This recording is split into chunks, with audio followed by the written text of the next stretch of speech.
Hey guys, today's episode is some extra special bonus content from the road.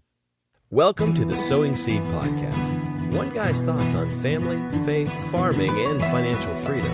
Now, here's your host who married way above himself, Matt Miller. It's Saturday afternoon, about 5:52 p.m.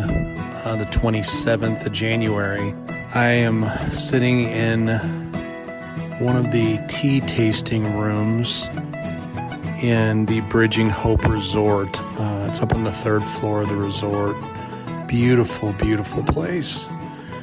Our team lead had been talking about the owner of this place, had kind of shared his story and his history and why he was here. And so we made a 6.5-hour trek down here yesterday and got in, I guess it was mid-afternoon.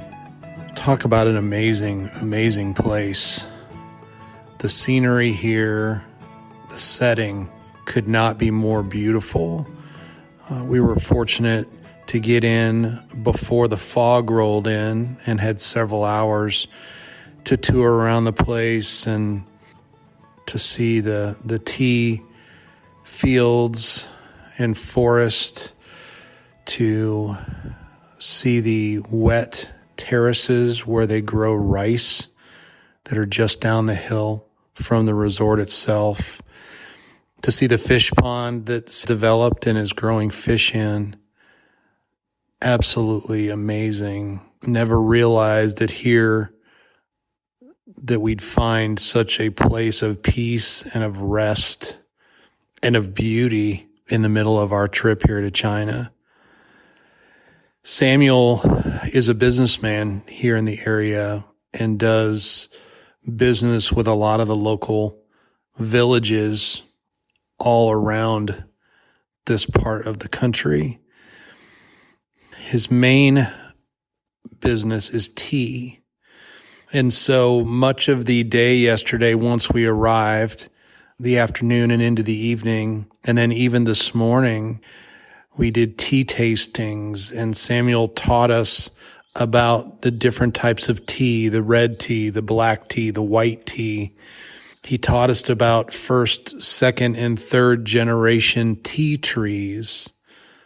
The first generation trees actually, in most cases, being hundreds of years old and growing wild here all around this area. The second generation trees being grown from seeds of the first generation. And then the third generation trees, that there are plots of land all throughout this area where those trees have been planted and are being grown. Pretty crazy, pretty amazing. I'm not a tea drinker at all, so it's been interesting to be a part of it all. Not really enjoying the taste much, but absolutely enjoying the experience and the learning and the just time together with our team, listening and learning and hearing Samuel tell story after story after story and explain about this beautiful place in Southwest China. This morning we got up and had a big breakfast and then ended up heading by a car down the road a bit from the resort, where he walked us up into an absolutely incredible bamboo forest along a path there, took us to an ancient tea tree, also took us by, the best I can describe it is a mausoleum in the side of the mountain that was built for a man and his family decades ago, who evidently was a peacemaker between the communists that had come in and taken over and those that were here before.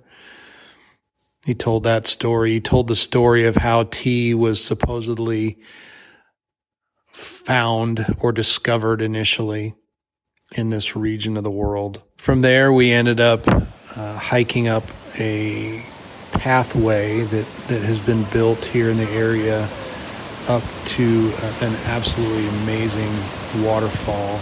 I guess there's 27 different falls nearby in this area, and we had an opportunity to hike up one of them. And then from there, ended up walking through a nearby resort area that the government here has built over the last number of years to attract tourists. And alongside the resort, a fishery where I believe they're raising sturgeon. We actually ended up catching a sturgeon last night in Samuel's Pond that we were going to have to eat today. And then it vanished last night in the middle of the night. Speculation is that someone took it.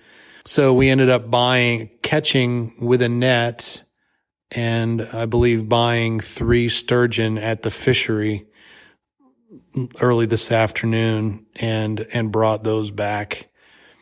Had an amazing lunch once again, and had an opportunity just to kick back and relax this afternoon.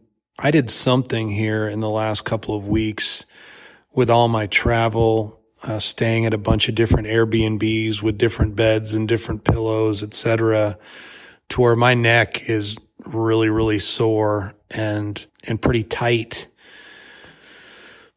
And so it's made this trip a little bit more challenging than it otherwise would have been, just dealing with it. But it has limited my motion a bit. And I ended up falling 3 different times today. Once trying to sit down for breakfast on the small stools that the Chinese use to sit at while eating. And then once in the bamboo forest as I was coming down the wet path. And then once as we were entering the resort on the slippery stones of the walkway that we were walking on. Anyway, it's made for an interesting day. What has been disappointing is the fact that last night the fog rolled in, and literally I'm sitting here in this 3rd floor studio, tea tasting studio, and can't see more than probably 30 yards or so out the windows of this place because of all the fog at this point. Hopefully before we leave tomorrow, the fog will burn off and we'll be able to see the sheer beauty once again of this entire valley where the Bridging Hope Resort is located, because it's absolutely beautiful. So I've just been reading, journaling, listening to a little music. The rest of the team ended up going off to a village, but it was going to be about a 4-kilometer hike both ways. And after all the walking and hiking that we did today, I just didn't know if I was up for it, given my neck and everything else. So I look forward to hearing from them after they get back from their journey. But in the meantime, I'm enjoying some peace and quiet and enjoying some time with my thoughts, with my music, with my books. God bless you guys. Thanks for listening. Check out our website, sowingseed.net, the Sowing Seed channel on YouTube, and if you got something out of today's podcast, give us a 5-star review on your podcast player of choice. Until next time, go plant the seed you need to succeed. If you're interested in supporting Kids Across Cultures and the work we do, go to kidsacrosscultures.org and click on the Support KAC tab.